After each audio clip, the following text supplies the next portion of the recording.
Coming up on the Woven Energy podcast. Spirit is, as I think we've said a few times now, English is not the greatest language for talking about shamanism. Language has developed to support our historical culture relatively recently, and that culture is, as a matter of fact, not a shamanistic animistic culture. We've tended historically to see ourselves as separate from the animal kingdom, and we're not. It's a fact, we're not. Underneath that general idea that you can communicate with the spirits of the dead is a deeper shamanic truth that people's spirit is not their own. It's not separate from nature. I personally am quite interested in the scientific basis of shamanism. I'm quite amused very often. A lot of people looking around for, can we prove that she exists scientifically? And then you see some pseudoscience psychology department doing some harebrained experiment trying to prove that she exists. A teacher of shamanism is a teacher only insofar as they can teach some shamanistic technique, but they're not a teacher of shamanism per se. All they can do with shamanism is be a guide. There's no other way of doing that.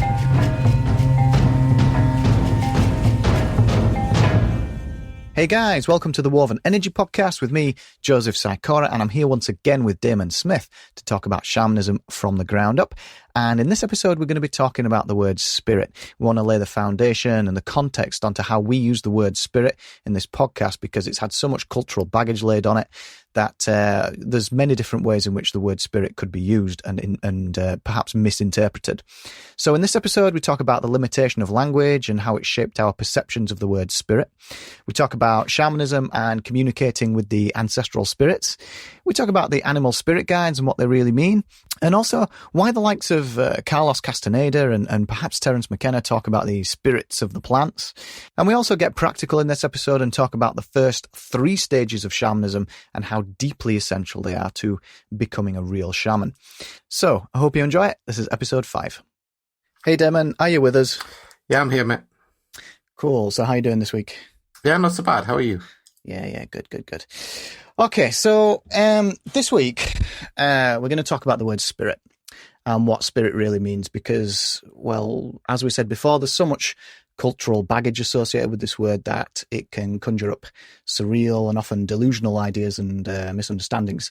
So you've said quite a few times now that your forte is the animal spirit dance. So I want to explore the word spirit so that the right context or foundation is there for when you talk about it a lot more in depth. The context is there, the foundation and background to what it all means is there. Sure. It's not just a woo-woo term that you're using. There's enough cult-like fringe movement, hippie kind of stuff revolving around shamanism, and the animal spirit dance is anything but this. So we want to make that really clear. So, as you know, I've been quite often exasperated at quite a few of the ideas people have regarding this word spirit, and I'm sure you have too. And I'm quite a realist, I guess. So I'm going to ask you about a few of them, and you can put your take on them across, kind of a bit like a Q&A session. Sure. So let's get right into it. This is quite a common one, communicating with the spirits of the dead or ancestors. Yeah. This one crops up quite a few times. Well, before we get on to that, I think it's worth readdressing the word spirit in English. Spirit is, as I think we've said a few times now, English is not the greatest language for talking about shamanism, shamanistic ideas, shamanistic understanding. That's because English developed relatively recently as a language, and what I've found in my time with shamanism is I even today the language does not afford me the richness of expression of the granularity of expression that I need really to talk about it. So this is, I guess, the word chalicity. As we go through these podcasts, people have probably come across a few more words that we use that are not really English words. They're words that you've come up with yourself, and they are the words that best describe what you know in other languages. Not because I particularly like inventing words, but because the English language doesn't afford a word for these things. Yeah. So in terms of the word spirit, I would guess in the development of the English language that actually, I would guess that comes from the Norman French. I could be wrong. It may be Anglo-Saxon, but it's the closest thing we've got to a number of, if we were to take a shamanistic society, the Mongol society, for instance, there are an awful lot of Mongol words that could end up translated into English as spirit. Actually, that's also true in Chinese as well. So if I give, we've mentioned Tengar,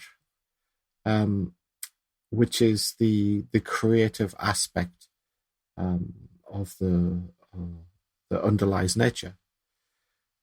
That word, the upper world in. Yeah, well, it's this again. Here we're back on this word. Spirit. It's not the upper world; it's the spirit of the upper world. Yeah, the spirit that you refer to. Yeah, but that word Tengar in Mongol is used very widely.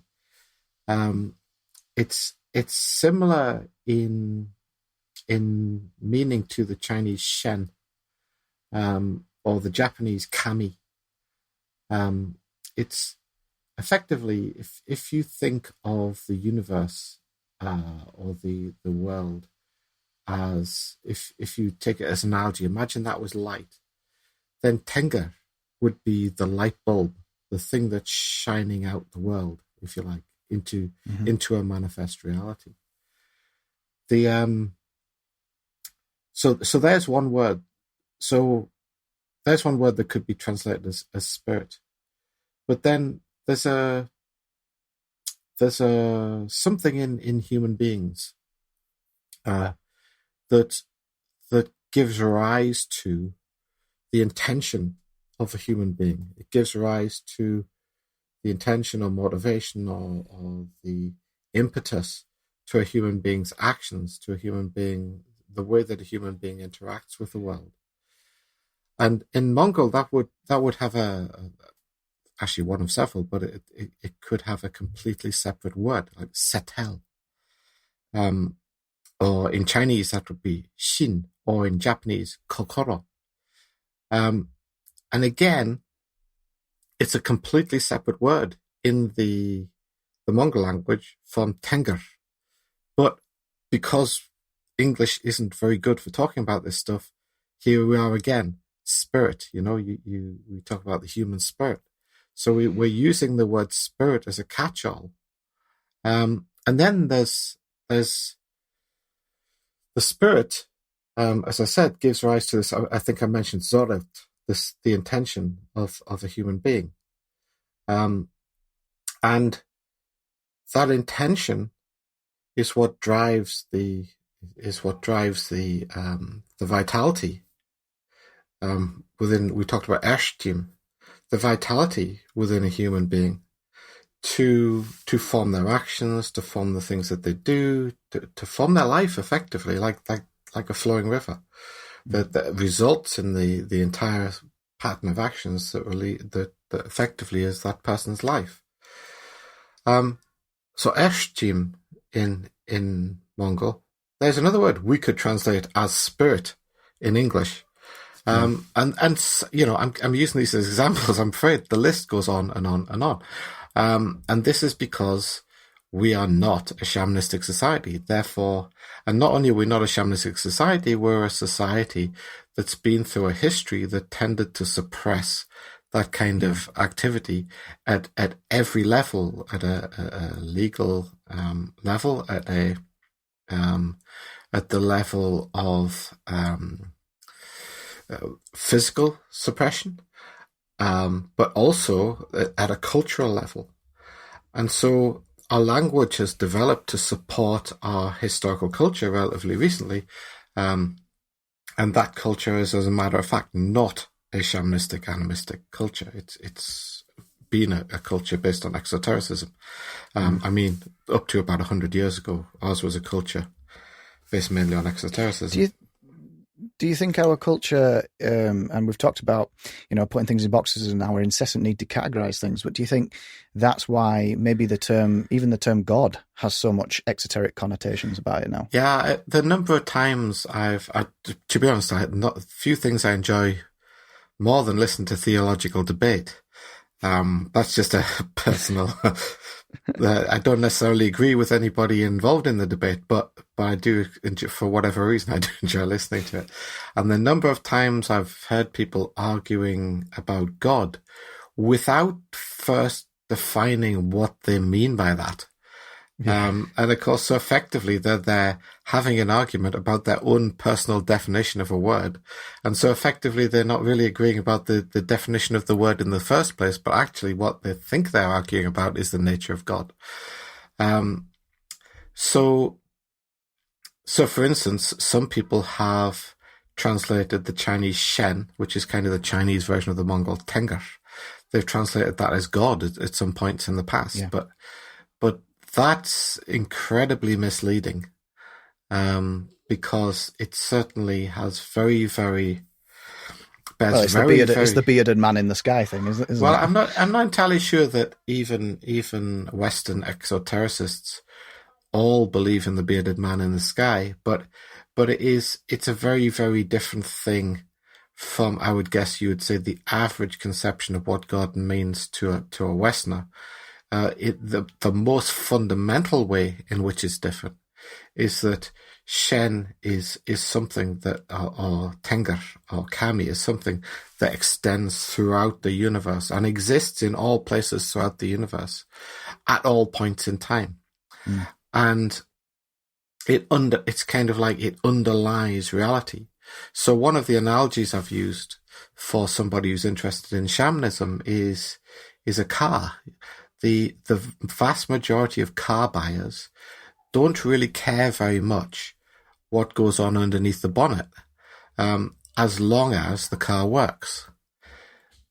But there are a few people, mechanics, who do care what goes on underneath the bonnet, or enthusiasts, car enthusiasts, who do care about that stuff. They're not the majority of the population, but they do care a lot about what goes on underneath. Now, if you take the analogy of a car and you substitute nature for the car, then a shaman is the vast majority of animists just enjoy nature. They enjoy their interaction with nature. We talked about this.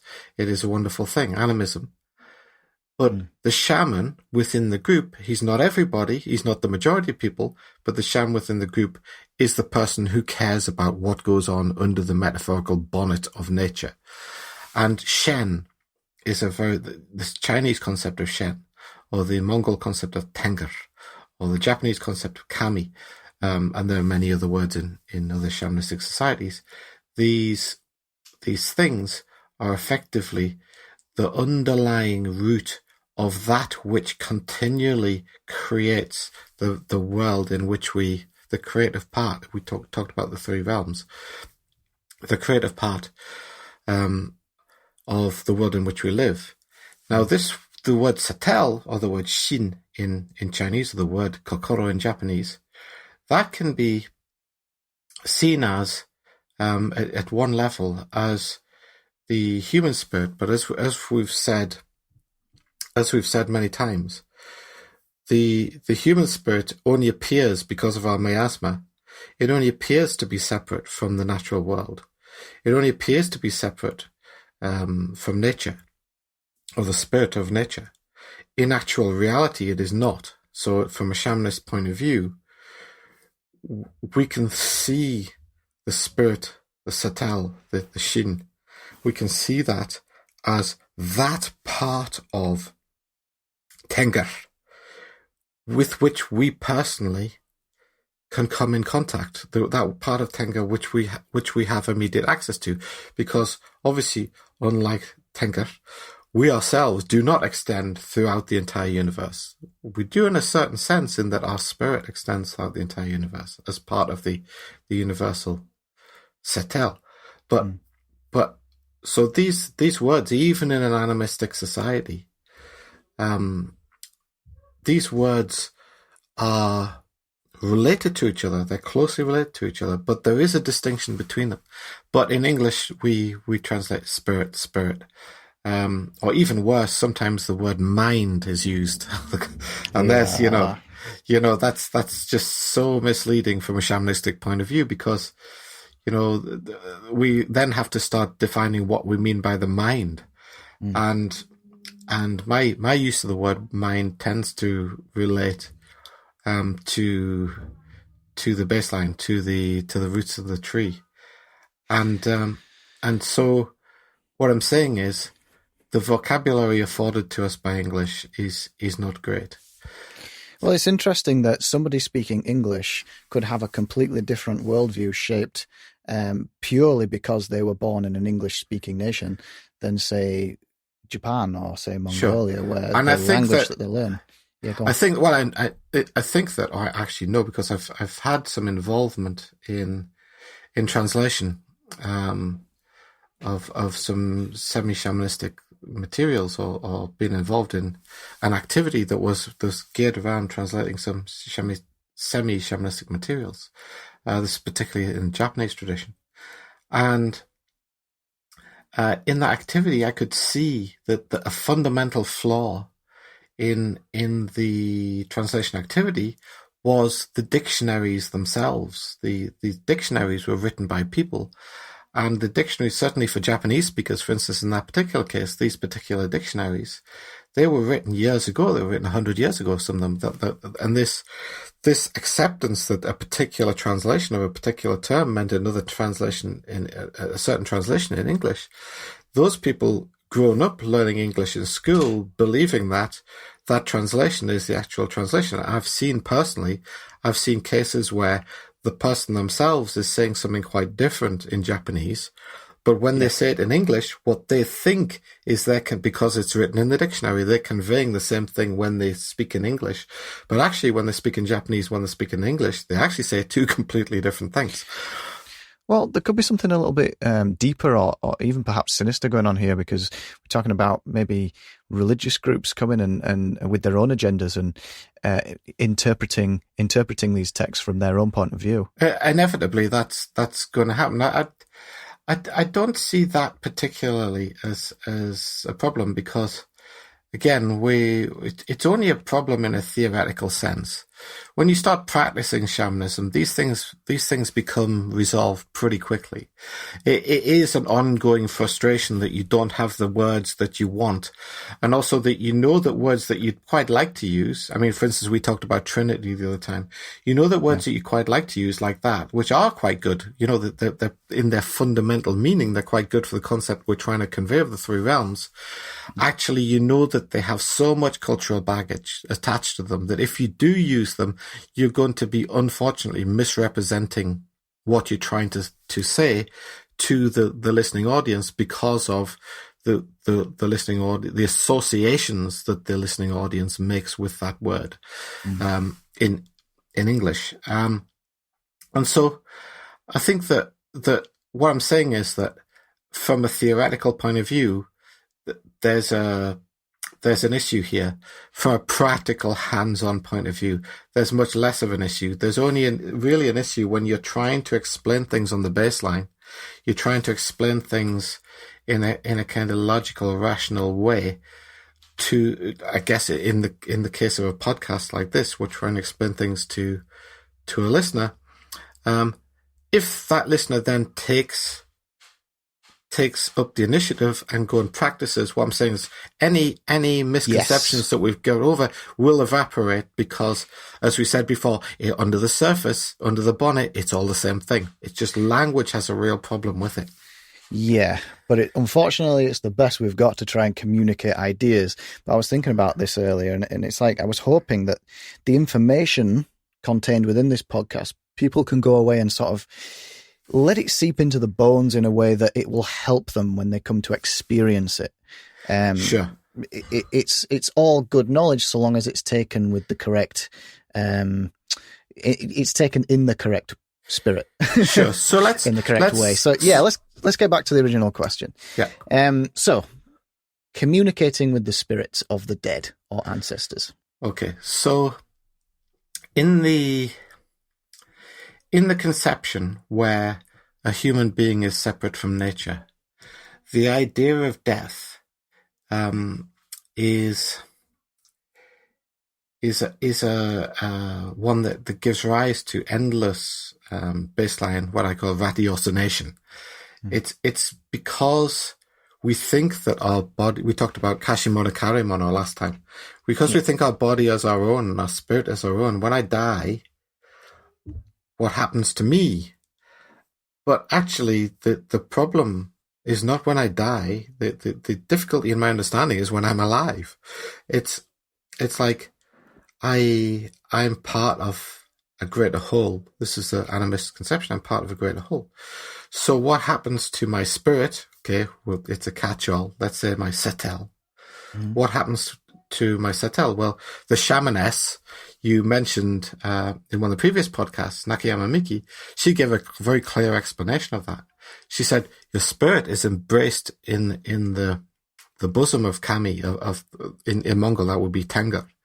And so in a way, your spirit, which is a manifestation of Tengar, is simply as far as on a mundane level is returned to Tengar on death. But the point is it never really left. And so this whole area of eschatology in exoteric religion is something that the different religions and philosophies have wrestled with. The spirits of the dead suggests a conception that somehow those spirits were separate from other spirits, and in fact, in the animist shamanist worldview, there is no such thing as separation. So, is the satal of ancestors, is that available today? Well, yes, of course it is, because it's just the underlying spirit of nature. Can I, in my mind, anthropomorphize that spirit into some imagined version of my ancestors or remote ancestors? Yes, of course I can, because as we've said, especially as a civilized species, we can do whatever we want with our minds, and we're not going to be punished for getting it wrong. So what I'm saying is, underneath that general idea that you can communicate with the spirits of the dead is a deeper shamanic truth, or a deeper shamanic principle, that people's spirit is not their own. It's not separate from nature. The spirit of nature extends throughout nature. It's continually renewed and renewed and renewed by the cycle of the three realms, as we've said. And so that same spirit that was there, that all echoes of what we talked about, the three principles of the creation, they're all echoes of that creation. So on an esoteric level, of course, shamanism's about gaining understanding from that universal spirit. Of course, that's what shamanism's about. Was that spirit were my ancestors or your ancestors at one time part of that self-same spirit? Yes, of course they were. So you can see underlying the exoteric idea that you can literally talk to your remote ancestors, the esoteric idea that the spirit of people is not separate, even though we believe that it is on a mundane level. Fascinating. Okay, so next question. When people talk about animal spirit guides, and perhaps believe in some cases that literal animals are coming to them, what does this actually mean? Well, it's a very similar question, and you can probably guess that. I figured you might have answered quite a few of them in the first section. It's going to be similar, but it's not. In this case, it's not going to be exactly the same. Uh-huh. As we've said, shamanism sees human beings as animals, but we ourselves, as civilized human beings, it's different in animistic societies. Okay, animistic societies, this is different, but in our society, we have historically, although I think in recent times, there's more of a recognition that we are animals. Possibly Darwin had a lot to do with that, I don't know. But we have tended historically not to see ourselves we've tended historically to see ourselves as separate from the animal kingdom, from the animal, from the nature of animals. And we're not. It's a fact. We're not. No. But we've sort of deluded ourselves into it. Again, this is part of This is part of our exotericism. In lots of different societies, there are different creation myths. And these creation myths in exoteric societies, they tend to draw a distinction between animals and human beings. The thing we want to do, though, is in shamanism, we want to understand all this stuff. But again, not in the roots of the tree. We want to understand this as the tree as a whole. In coming to that understanding, one of the activities we want to undertake is to see human beings from the outside in. Now, one of the shamanistic techniques that's historically been used in order to achieve this is this idea of Aurumstein Amtan, spirit animals. Mm-hmm.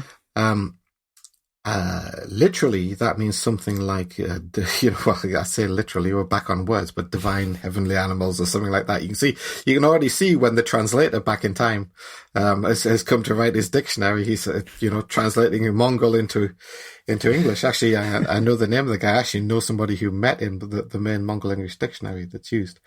You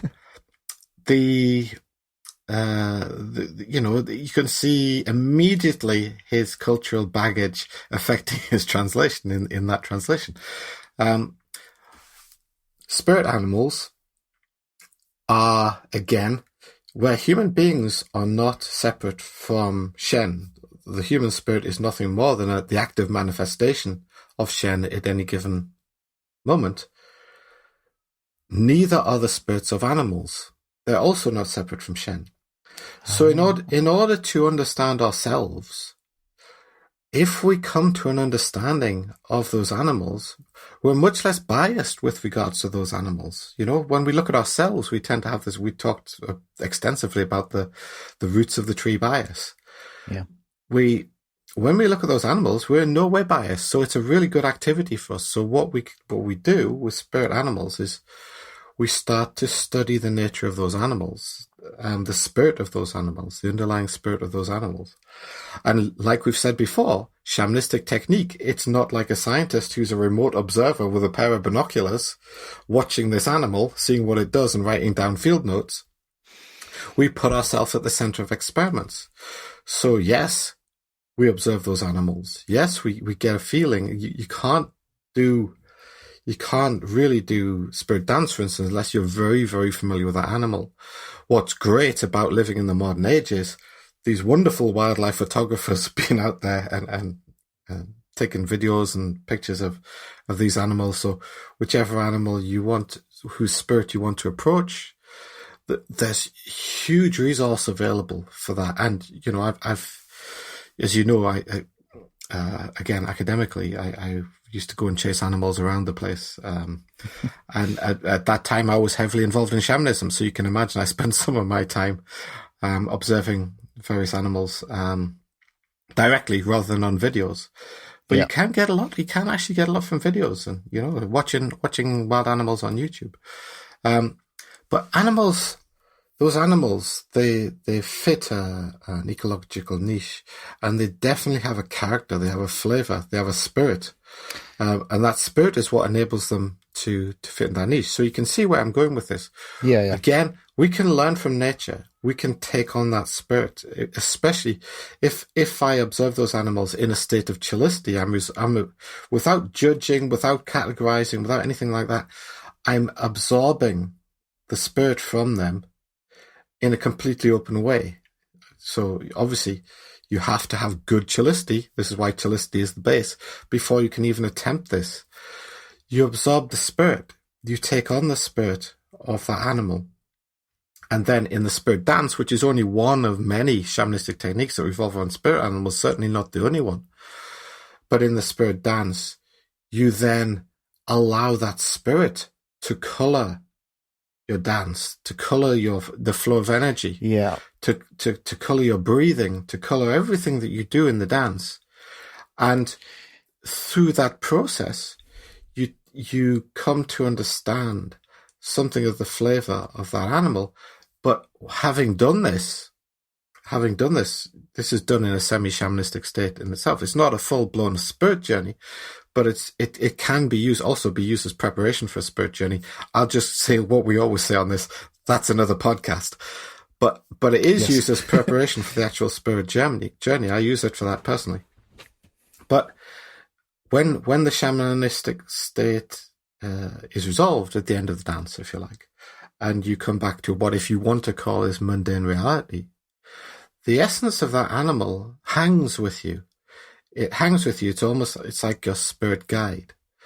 It hangs with you, and it sort of looks over your shoulder at you, but not at you as if you are a civilized human being, but it looks at you in a different light. It looks at you in the same way that you were looking at the animal when you were absorbing its essence, absorbing its spirit, using chillicity. So what I'm saying is, you get to look, we said about the full-blown spirit journeys, to step outside the three realms and to look back at them with spirit animals. This is only a couple of stages into the shamanistic process. You've already got a shamanistic technique where you can step outside of you and look back at you as if you're an animal, which is what we want to do. What would it, for instance, an eagle? What does an eagle see when the eagle looks at me? If the eagle was interested, which probably isn't, but if it was interested, what would it see? It certainly wouldn't see what I feel it would be seeing because of my miasma. It would definitely be seeing me because it doesn't have my miasma. So this is the level, or the base level of understanding spirit animals. As they are guides, they're helpers, they're there to help you, but they are part of you. They become part of you. This is shamanistic technique, technique, something that's learned. You learn to make that animal part of you, and it's something that you can improve over time as well. As you know, certain animals I've worked on over the years, and they act as guides for me all the time, and it's so enlightening. So many different things become that you never thought of, that you never saw, when you see it through the eyes of the animal spirits rather than through your own eyes. The world looks completely different. And here again, talking about the extensiveness of shamanistic technique, think how many different animals are in the world, and you certainly don't see things in the same way between the eyes of one type of animal and the eyes of another type of animal. This is you see two completely different worlds. Well, this was probably going to be related, so I'm going to whiz over to a Quora question. And ask you on direct from there.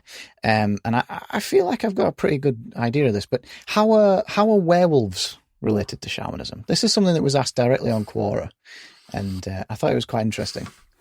I have no idea. Well, the very basic idea behind the werewolf is that it's a human turning into an animal, right? Okay, so we're talking about two different things, okay? So one is American Werewolf in London, yeah? So that's what I assumed you were talking to me about. Yeah. Okay. Hence the I have no idea. Okay. Can a wolf be a spirit animal? Can a human being take on the spirit? Well, of course, just like any other animal. There is no animal. Some will be more interesting than others. There's no animal that couldn't be a spirit animal. There are actually instances of human beings who've been raised by wolves. And I have a recollection of seeing a film of a child that had been raised by wolves, and you could see the spirit of the wolf in that child when they moved. The famous, Romulus and Remus, the legendary founders of Rome, so it wasn't necessarily a bad career move to be raised by wolves in those days. So of course a wolf can be a spirit animal. In terms of popular culture, and a wolf would be quite an interesting spirit animal. In terms of popular culture, I would steer away from wolves as a spirit animal simply because of the amount of cultural baggage that is associated with them. I would tend to go for animals with less heavy miasma. Certainly to start off with a less heavy miasma. The less people think they know about the animal, whichever animal you want to choose as a spirit guide, the less you think you know about that animal, the better, frankly. it's as long as you have the opportunity to interact with that animal, to take on its spirit, at the minimum, a video. Still images can give you something, but a minimum of video. But much better, something that I've been blessed to do in my life is literally go out into the wild, find the animal. In my particular case, I was actually radio tracking them, so finding them was a bit easier. But find the animal, observe it, observe what it does, observe its lifestyle, but in a state of chillicity. What I'm definitely not referring to is going out into the wild and getting a pair of binoculars out and start writing in a notebook and analysing it with your brain. No, that's the time to practice your chillicity. When the animal is there with you or near you, then you practice your chillicity. You want to take what the animal gives, which is always subtle. Animals are always far more subtle than people think they're going to be. You want to take that raw and unfiltered. You do not want to drag that down into the roots of the tree. Yeah. Well, it's interesting because, as we've said before, wild animals don't have this, they don't build walls around themselves. They're not part of any walled state. And so when we get a deep, would you say this? When we get a deep understanding of their character or their xing in Chinese, what you'd call their space that they occupy within nature. Once we get a deep understanding of that, we use that understanding and place it over ourselves. Yeah. So within the animal spirit dance, is that correct? Yes, it is. The Mongol word for what you're talking about is kelpa, which is xing in Chinese, and I believe kei in Japanese. But you've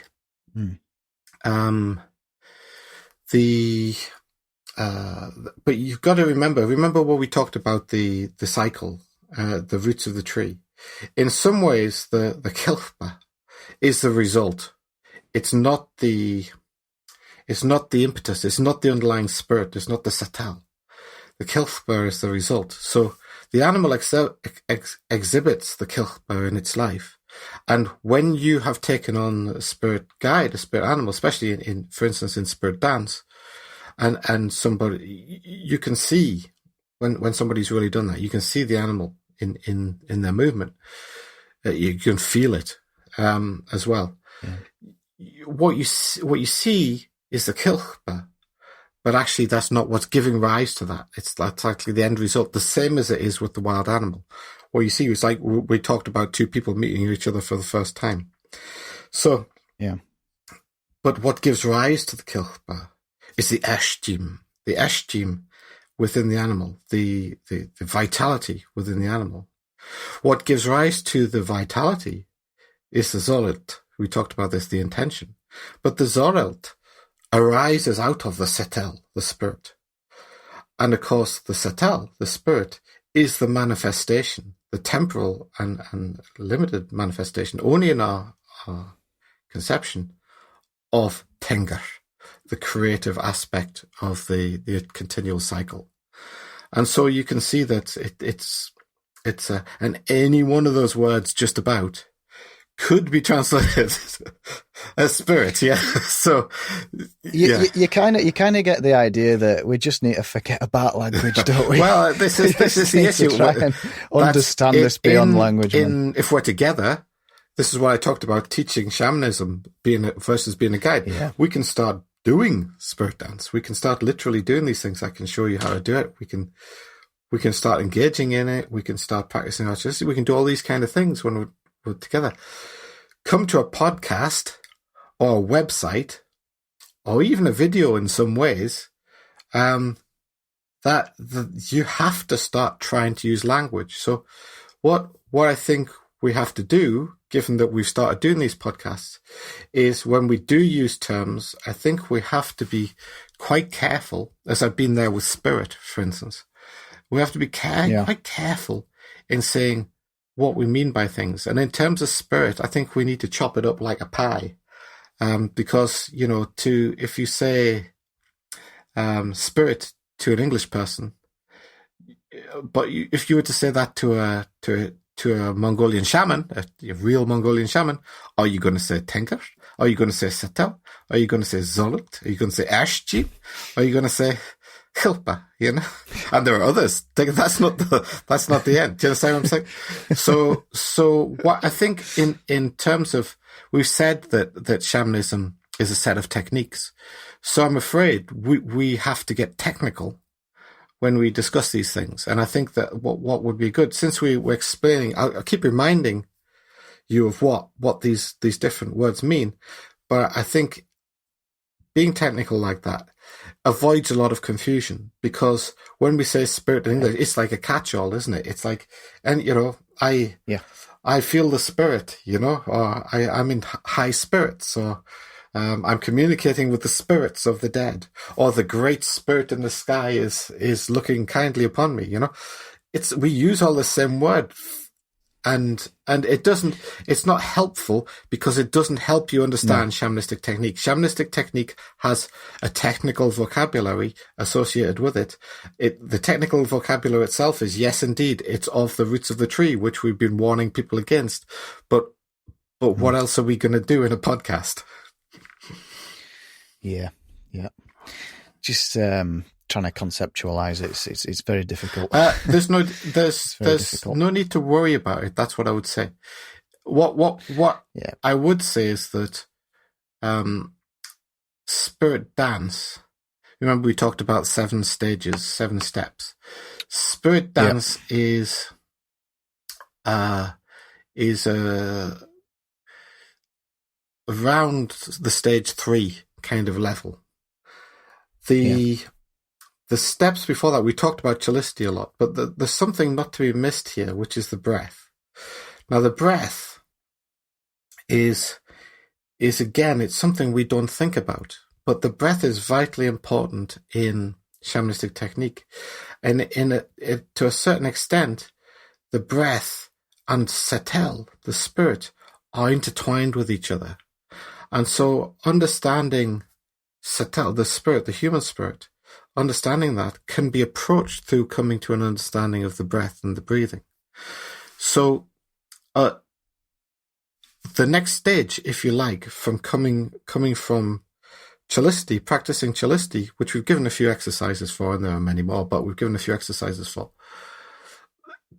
You never stop practicing chillicity. That's important throughout your life. Your chillicity can't ever get good enough. As a civilized species, as a civilized people, take it from me, we are rubbish at chillicity. And so we would say, oh, that person's quite good chillicity. Actually, compared to wild animals, they're probably not that great. But it's all relative. So you can never practice chillicity too much. Building on top of, if you think of chillicity as your foundation, building on top of that is your breathing. And so in your movement, you want to come to an understanding, because shamanism is a technical subject. So now we have to come to a technical understanding. You want to come to an understanding, become conscious of your breathing I'm just talking about as you go through your everyday life. You need to, without affecting your breathing, this is quite difficult, without affecting your breathing, because as soon as human beings direct their consciousness or their baseline towards the breathing actually alters. So you need to kind of observe yourself in a sort of lightweight way, in the way that a spirit animal would observe you. And so you're kind of holistically, again with chillicity, observing or coming to an understanding of breathing as you pursue your everyday life. When we come into shamanistic technique, we're going to do things that aren't to do with everyday life. But all I'm saying is that before engaging in the practice of spirit animals or spirit dance, there's an intermediate stage which is to become very, very familiar with how your breath works. The breath, in scientific terms, the breath goes into your lungs and it's mixed with the blood. The hemoglobin in the blood picks up the oxygen, and then the heart, bless it, pumps that all around your body. There's a kind of, with the breath, there's a kind of, and then the oxygen gets to the far end and it supports the metabolism, it supports the actions. And if anybody's interested, I talked about Ashjim, the vitality. There are other concepts like the Chinese concept of qi. And there are various other key in Japanese, and again, shamanistic, semi-shamanistic societies all have a similar concept to this. The understanding of that is very linked in with the breath. So if anybody's interested, on the scientific basis of this stuff, I don't know if anybody is, but what I personally am quite interested in the scientific basis of shamanism. A lot of people are quite amused very often. A lot of people looking around for, can we prove that she exists scientifically? And then you see some pseudoscience psychology department doing some harebrained experiment trying to prove that she exists. Take it from me, scientifically, this stuff was discovered a long time. So all I would say is look up adenosine triphosphate, or ATP. Yeah. That's as much as I'll say. But if you're interested in the science behind all this, there's a good starting point when we're talking about the breath and the vitality and the human metabolism.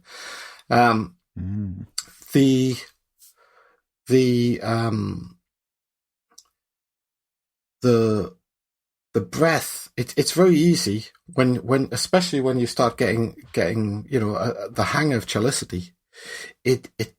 What I found when I first started getting that, it made me want to move on. Yeah, I can feel that nature. I can feel nature. I can feel it coming to me. So I need to become part of that. I want to dance in it. And this is probably where my spirit dance, I don't know what to call it, delight came from. I wanted to dance in all of that. But there's a link.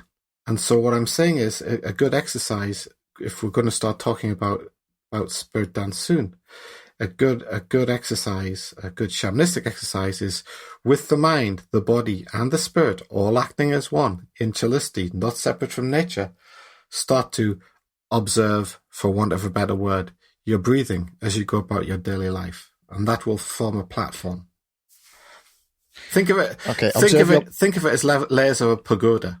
Yeah. Chelicity, you empty yourself. In the next level, you are looking to understand, not in the baseline, at all of those levels that we talked about before, the amskar in Mongol.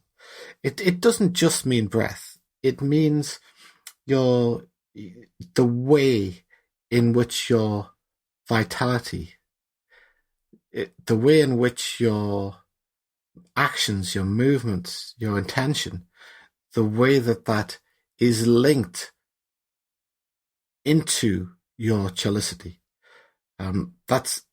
It's very, very important. It's quite hard to describe at this point why it's important, but as we progress, you'll come to see why it's important. And so what I would say is that, we talked about talking about spirit dance. When we get onto that, all I would say is that it's important not to forget about amskar. The breath. Yeah. Well, as I say, it's a bigger concept than the word breath to an English person, but yeah. Yes. Well, because I was going to say, and I think I know the answer to it, but I was going to say, it's not about the rhythmical breathing in, out, be conscious of this. It's more of a very deep understanding of the vitality that breath provides us. To understand what your breathing does in relation to the vitality of your body and the things that your body does. People, your breathing is not, people say regular breathing. There's no such thing. Yeah. Your breathing is partly under active control and partly under ancient control. That's the control of, if you like, the spirit, the satal. And when you do things, what we really want to understand is the way the breath works and links in with the vitality and the energy and the movement of the body. We want to understand that from the satel, from the universal spirit point of view, not from the directed conscious control point of view. Okay, fantastic. Let's get back to another question. So we've kind of gone on a bit of a fascinating tangent there. So I'm going to bring this back anyway onto the topic, which is the word spirit. Well, I know you've got an opinion on this, so I'm going to talk about when people talk about the spirit of the plant and what that means. And sure. It would be interesting to get your take on that. Well, all I can do is refer you to the answer I give, as they say in the house. I refer you to the answer I gave some moments ago. The spirit of nature is contiguous, continuous, and extends throughout the universe.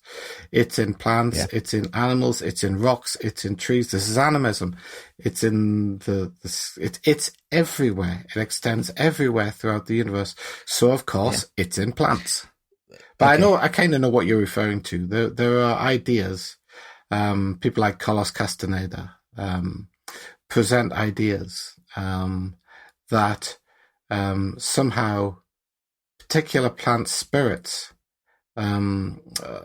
clearly talking about psychoactive substances, plants that have psychoactive substances in them. That the idea that the intrinsically the spirit of a plant will take your shamanic state in a particular direction. It's a bit of an extension to me. It's not entirely untrue, but it's in a bit of an exaggeration. It is true that different catalysts have a differing effect, and they have differing ways, because they have different ways in which they're used, and they have different effects on the body. The spirit of plants is the real spirit of plants. If you want to we talk about spirit animals, let's talk about spirit plants. The real spirit of plants is a fascinating subject and something that I have studied a little bit. It's so far away again from than what's portrayed, the popular myth. But the real spirit of plants is about what plants do. And take it for me as in some ways a biologist. I did train in biology, as you know. Take it from me. To me, the spirit of animals is far more interesting than the spirit of plants.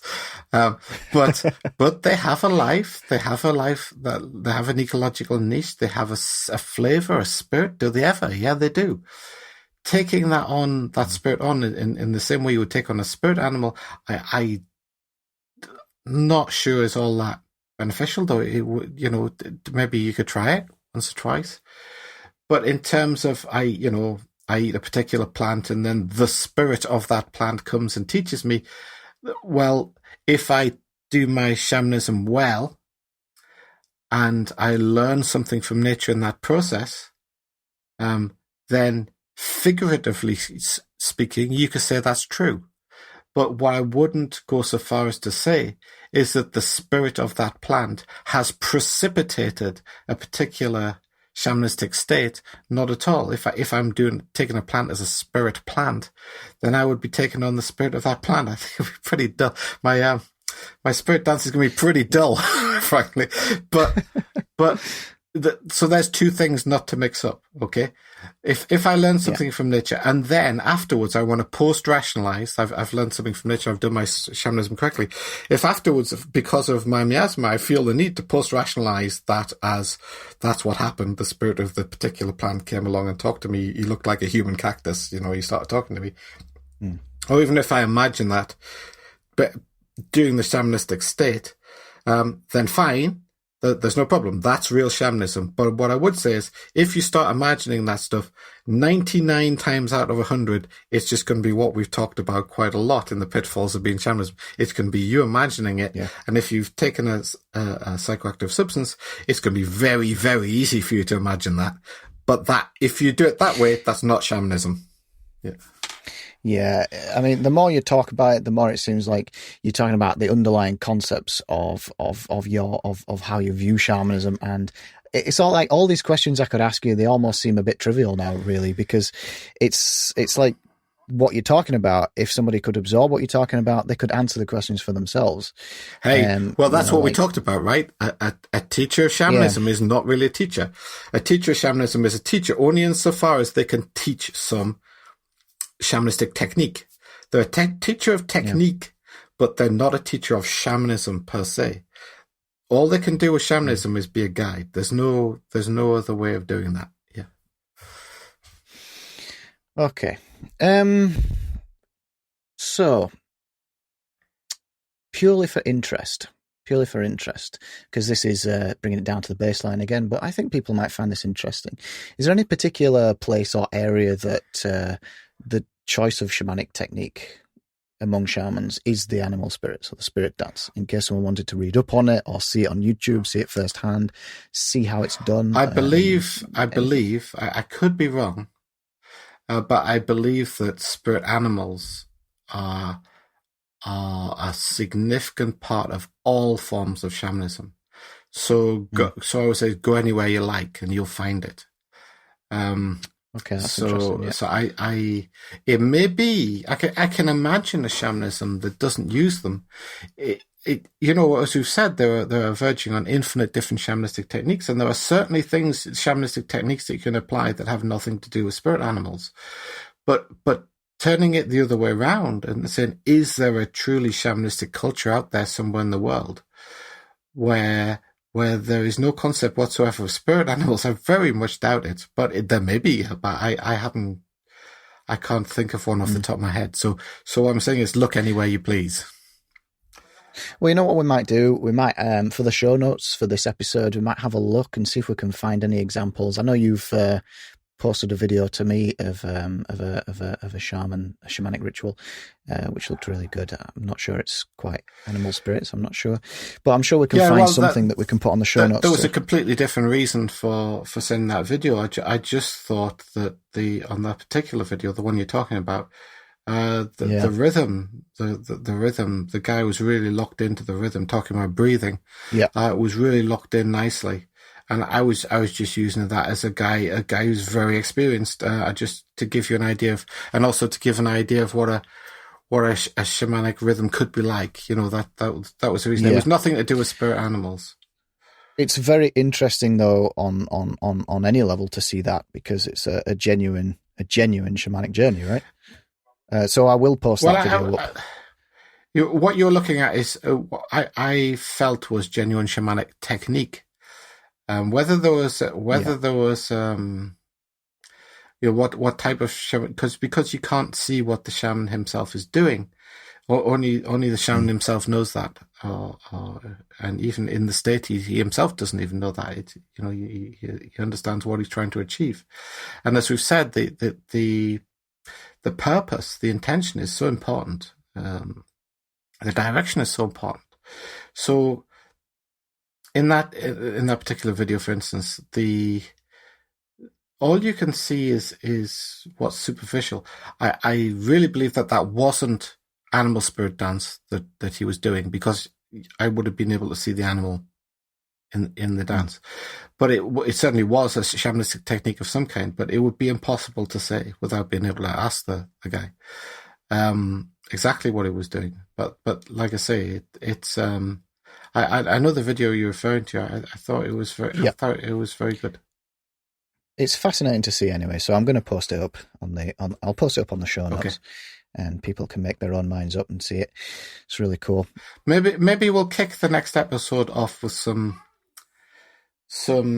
more examples of how people could work on coming to an understanding of Amska. Because go on. Sorry, because as I said, this is like if you think of building a pagoda, you build the foundation, then you build the first floor, then you build the second floor, the third floor. Each of the floors, its strength and its power is totally dependent on the floors underneath. And this is something that I'd really like to get over in these podcasts, if nothing else. Is that in shamanism, it's impossible to jump straight to the Ailal, to the spirit journey. If you think you do a couple of things and you jump straight to the Ailal, then unless there's something very unusual about you, I know a lot of people who imagine that they're shamans and actually aren't, think there is a belief. One of the other beliefs is that they believe there's something special about them. We talked about that. The miasma light kind of idea. There's nothing special about me. But thinking you can jump straight to I'll give you an example. So I'm going at the hospital. I've never had any medical training, but I've read a book about first aid, so now I fancy doing brain surgery. Yeah, you understand what I'm saying? It's when you really understand what's going on, it's a bit silly like that. But it's easy, as I've said, it's easy to fall into the imagination trap, and what I prefer to do is stress whichever shamanistic path you're following, whichever shamanistic training, as in every other technical subject, remember shamanism is a technical subject, as in every other technical subject, the fundamentals, the foundations are so important. Yeah. Well, you've mentioned it already. I was hoping to end this podcast on discussing a few other techniques you've tried before you came to the animal spirit dance, but we can kick next episode off with that if you want. That'd be good. Yeah. Cool. Thanks ever so much, Damon. I think that's been a fantastic episode, and let's look forward to the next one. We'll discuss all sorts in the next episode. And incidentally, so we're talking about the first 3 stages now. We were kind of like, we've really talked about quite solidly. We've got Chillicity as stage 1, we've got the breath as stage 2, and we've got the animal spirit dance as stage 3. That's not to say that it's stage 1, stage 2, stage 3. This obviously can merge, and they do merge together. And just remember that when if we want to talk about them in terms of stages, stage 3, the spirit dance, is where we're starting with an example of shamanistic technique. What I would say is that irrespective of which shamanistic technique you pursue, working on stage 1 and stage 2 is going to help you with that. It doesn't have to be spirit dance. It could be anything. Fantastic. And I am definitely going to do with you a full episode on Chillicity, because I know Chillicity is the big one, man. It is a huge subject, and we have only touched on it. And I think just talking about the first stage of Chillicity, the first stage of the first stage, Paragality, that we call Paragality, is a huge topic in its various different shapes and forms. So there's a wealth of information to put across there. So let's look forward to that as well. So thanks very much, Damon, and I'll see you next episode. Thanks, Joe. Cool.